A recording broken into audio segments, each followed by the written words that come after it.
Hey, this is Chris. Hope you're doing well, and welcome back to the Popcorn Finance Podcast, where we discuss finance and about the time it takes to make a bag of popcorn. I'm really excited to be jumping back into our Poppin' with Fire series, but before we go any further, I just want to say thanks again to Airbnb for being a part of this series. And if you've made it this far, that means you probably have some interest in the FIRE movement, and one way to help you get a little bit closer to achieving FIRE is to bring in a little bit of extra cash. You can join the over 2 million people who are currently earning money hosting on Airbnb. And the great thing is you can host whenever you want. To learn more, head on over to popcornfinance.com/Airbnb.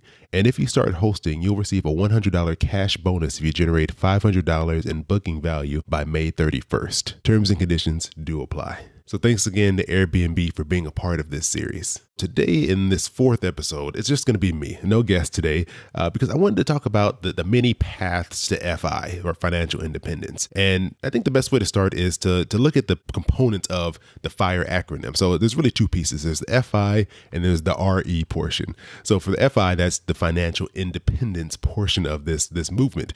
And what that's all about is really saving enough money that you become financially independent. I know I'm using the same word again to describe it, but really what that means is you don't depend on any income source to sustain yourself. You've put aside enough money, you're good to go. You wouldn't have to earn another dollar to sustain yourself and have a place to live and eat. So that's what their portion comes from. Retire early. Now that is really, I guess, self-explanatory. That just means that you're retiring at an earlier age, or you could say maybe an unconventional age. I think the traditional age for retirement is somewhere in the, early mid 60s is I think when most people consider like your normal retirement age. And so the individuals who are retiring early are retiring significantly early. So in their 30s and 40s. And so that's where the retire early portion comes from. And for me, what this FIRE movement means and represents is really freedom. The freedom to pursue different options, the freedom to try things that you maybe wouldn't have because you were scared, because you were concerned about making a living. I think it just opens up so many possibilities. And not everyone is necessarily going to do the second half of this acronym. Not everyone's going to retire early. I know so many people who are part of this FIRE movement that they're continuing to work. They're just working in a different capacity. And I think that's the beautiful thing about all of this is that it helps put you in a position of financial security. And then once you're secure, it just opens up so many other options. And so for me, I'm not necessarily looking to retire right now. I enjoy my job. Right now, I'm in a fortunate position where I actually enjoy the work that I'm doing. But I still like to have my options open because just because I enjoy my job now and they happen to like me right now doesn't mean that'll always be the case. So pursuing financial independence gives me the security and opens up options for me if something were to happen. And so when it comes to FIRE, there's really two different types that you see talked about a lot. There's fat FIRE and then there's lean FIRE. And I'll just give you a really quick basic overview of what these two mean. So fat FIRE, these are individuals who are pursuing financial independence and would like to have a, more expensive standard of living. They're not looking to cut out everything and live on just the basic necessities. They still want to live a life that looks similar to what it looked like when they were working. They want to still maintain a high to moderate spending level on an annual basis. Lean FIRE, on the other hand, they're going to cut their expenses as far as they can. So for them, they're going to need a much smaller amount of money saved up in order to, reach this financial independence point, because the lower your expenses, then obviously the less money you're going to need to sustain yourself for years and years and years. So they're two different camps, both trying to achieve a level of independence where they don't need to work anymore.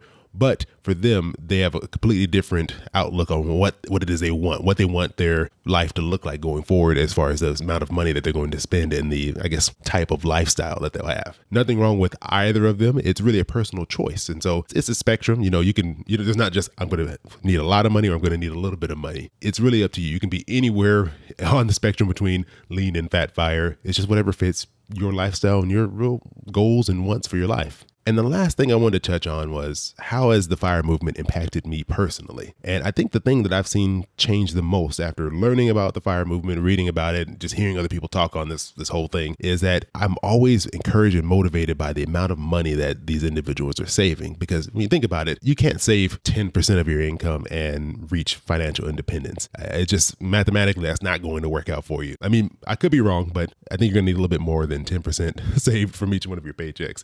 And so that's why when you see these individuals, they're saving 40, 50, 60, 80% of their income. And it doesn't mean that you have to do that if that's what you're looking at. It really, again, depends on what your goals are, what type of fire you're trying to achieve. But overall, the theme that you see is they're saving more money. And that has been very encouraging to me. And it's actually pushed me to save more. So over the years, my savings rate has increased year over year, basically. That's been the biggest impact on me. It's really made me focus more on deferring what I want to do right now. I really want to spend this money, but I'm making myself set this money aside for the future. And I think even if you don't ever get to a point where you're like officially, I guess you can say, I'm throwing up quotations like you can see, but even if you don't officially reach financial independence or are able to retire early, I think the impact of just increasing your savings will just be huge. And I think you'll thank yourself later for actually making some changes, whether it's cutting expenses, whether it's making more money, or doing both, preferably if you can. Saving more money or building up that practice and habit of saving more is going to be really valuable for you going forward.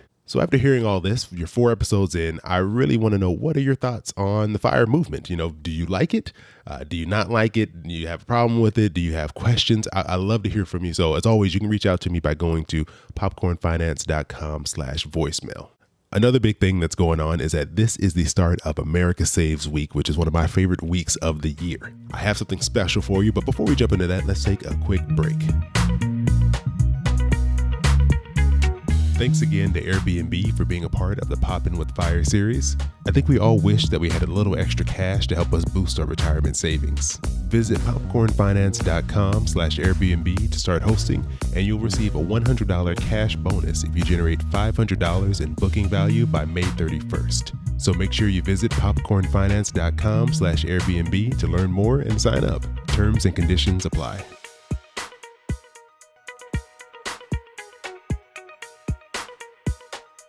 So America Saves Week is running from today, February 25th, all the way through to Saturday, March 2nd. And the goal of this week is to encourage you all to save more. And to help you do that, they've given a theme to each day of this week. Today's theme is Save with a Plan. I don't know if you remember, but back in December, Allison Baggerly was on for a stretch of episodes. We did, I think, almost like a whole week of episodes. But in those episodes, I mentioned that you were going to be hearing more from Allison in the future. Allison's going to be providing some quick budget tips for you all throughout this year. And her tip today fit perfectly with the America Saves theme of the day. So I was trying to think of a name for these segments that Allison is doing. I suggested Budget Nuggets. I follow Allison and I feel like I learn a lot. I get like little budget nuggets every time I hop on there. Budget nuggets, is that a thing? That sounds kind of weird. I don't know. That was interesting. That budget is not. That phrase is not associated with me. That is truly Chris Browning's phrase only. You know, that sounds like when you go to McDonald's and chicken nuggets are on sale. Those are budget nuggets. Budget nuggets. She was not a fan of that at all, but I still like it. But for now, we'll just call this Allison's Budget Corner. Or, we'll call this the Inspired Budget Corner. That's what we're going to do for now. Maybe I can convince her to go with budget nuggets, budget nuggets, popcorn finance. We're keeping the whole food theme going. Let me know what you think. But for now, I'm going to give you Allison's Inspired Budget Corner tip of the day.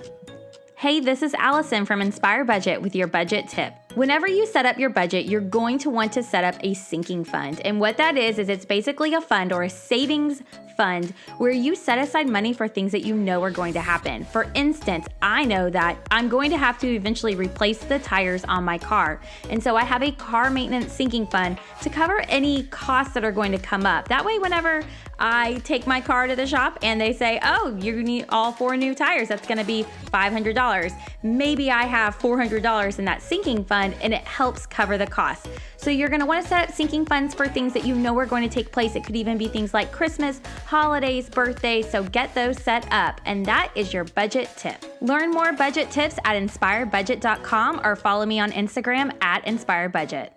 Thanks, Allison. I really appreciate that. I love sinking funds. That's one of the things that I implement in my budget as ways to compartmentalize and keep track of these expenses that I know will probably come up from time to time and keep that money separate and not accidentally spend it. So I love this tip. Stay tuned all throughout this week. I'll be putting out content for America Saves Week. So there'll be some episodes that'll be popping up into your feed, but you'll also want to check me out over on Instagram. Just look for Popcorn Finance Podcast. I'll be doing Instagram lives all throughout the week. I'm actually going to be doing one today if you're listening to this episode when it releases. I'll be joined by Jen Smith from Modern Frugality and the Frugal Friends podcast. You've heard her on here a few times. We'll be doing an Instagram live at 1:30 p.m. Pacific Standard Time, or that would be 4:30 p.m. Eastern Standard Time for those of you over on the East Coast. And we will also be focusing on today's America Saves theme of Save with a Plan. So I hope to see you all there tonight on Instagram. But if not, I hope you have an amazing rest of your week, and I'll talk to you soon.